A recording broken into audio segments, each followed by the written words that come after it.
Hey guys, have you ever wanted to create a sunrise when there wasn't one around? Well, check this out.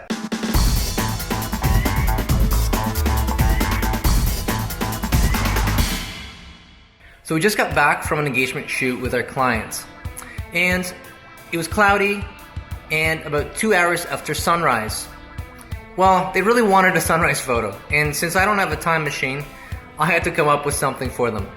So ultimately, what we ended up doing is creating the feel of a sunset in their images.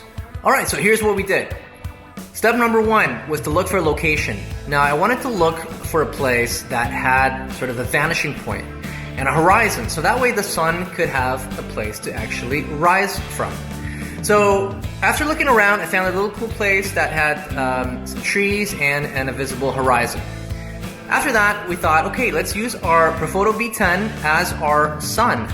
And so what we did is we gelled it with full CTO, color temperature orange, which created that nice warm light. Initially, we wanted to position it behind the couple. So positioning it there would give us a really nice rim light around their hair and around their bodies. But having done that, we realized that it really wasn't ideal. The sun wasn't very realistic. It sort of looked like it was coming out of nowhere. And so moving the light to the side made it a bit more realistic, where we had a lot of light spill onto the ground and onto the trees surrounding the couple, and then some sun hitting them as well in the shoulders and in the hair, giving the illusion of a beautiful sunrise.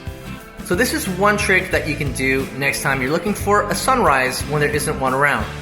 So remember guys, think outside the box. It's part of our job to do something really cool for our clients, especially when they least expect it. Give this one a try. If you've tried this before, let me know. Leave some comments below. And guys, remember to subscribe, because I'm going to be doing more and more videos sharing my photography and lighting tips with you. So stay tuned.